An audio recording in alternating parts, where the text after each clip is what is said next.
Montessori, c'est fou. Mes 3 enfants sont dans une école Montessori. Et dernièrement, une maman m'a parlé de son fils, doué, passionné et curieux, qui était allé dans une école Montessori pendant quelques années, jusqu'à ce qu'une perte d'emploi dans la famille la contrainte à l'inscrire dans une école gratuite publique traditionnelle. Comme elle venait le chercher à son nouvel arrêt de bus, jour après jour, elle commença à remarquer quelque chose. Elle a dit « J'ai vu la lumière dans ses yeux faiblir. Sa flamme était en train de s'éteindre. »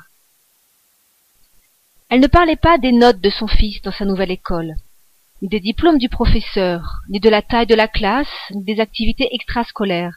Elle ne parlait pas de comment il rivaliserait avec la Chine ou augmenterait notre PIB. Elle parlait de la flamme à l'intérieur de lui qui s'amenuisait, s'éteignait.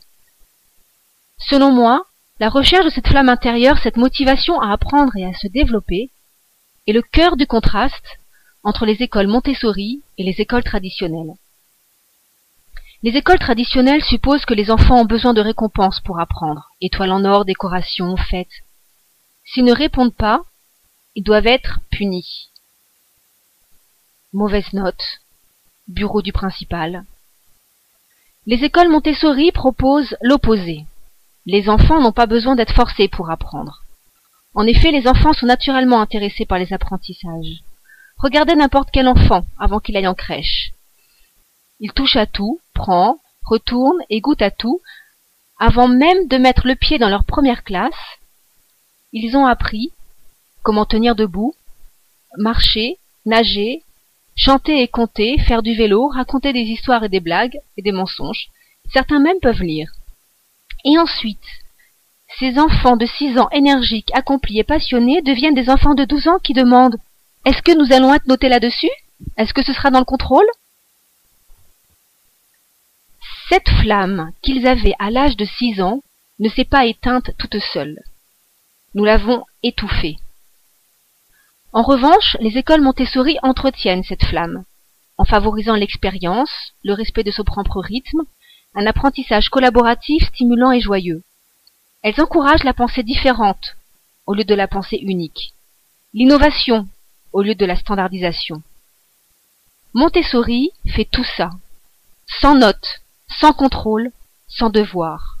Comment? Bien. Parmi les différentes raisons, en voici 2. Des classes multi-âges. Les classes Montessori regroupent 3 années par classe, de 3 à 6 ans dans une classe, de 6 à 12 dans une autre, et ainsi de suite. La mixité des âges permet aux enfants plus âgés de devenir des leaders, des mentors, et d'apprendre aux autres, tandis que les plus jeunes ont l'expérience de travailler avec des camarades de classe plus âgés. L'enseignant n'est pas debout devant, délivrant la même information à 30 enfants tout en essayant de les garder sur la même page. À la place, l'enseignant se déplace plutôt dans toute la pièce, travaillant avec les enfants, individuellement ou en petits groupes. La mixité des âges permet à un enfant qui travaille sur par exemple l'addition de s'asseoir à côté d'un autre élève qui travaille sur la multiplication. Chacun peut voir non seulement ce qu'il peut faire dans un futur proche et où il en était dans le passé, mais pourquoi il apprend ce qu'il est en train d'apprendre et comment cela s'intègre dans le tout. Voir le tout permet à l'élève de s'approprier son apprentissage, un élément essentiel pour encourager le désir naturel d'apprendre de chaque enfant. Ce qui nous amène au point 2, saisir, tant qu'il est brûlant, cet intérêt de l'enfant.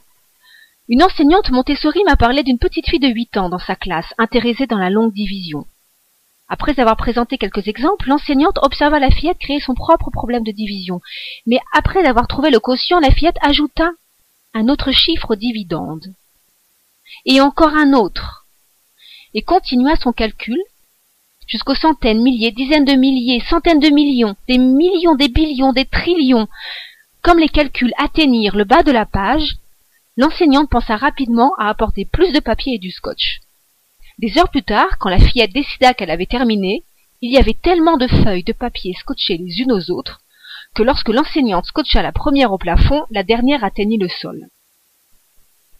Avec Montessori, les enfants suivent leur intérêt là où la passion les emmène, quelle que soit la vitesse à laquelle elle les porte, indépendamment du travail des autres. Pouvez-vous imaginer au lycée cette petite fille qui n'a pas de problème avec les calculs et qui a déjà fait des divisions du plafond jusqu'au sol à l'âge de 8 ans?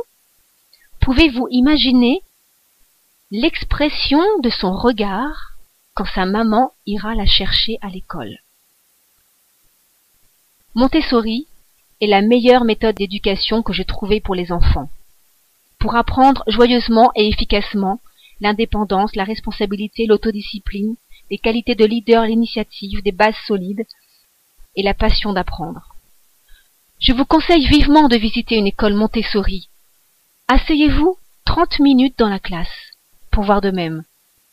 Observez la lumière dans les yeux des enfants.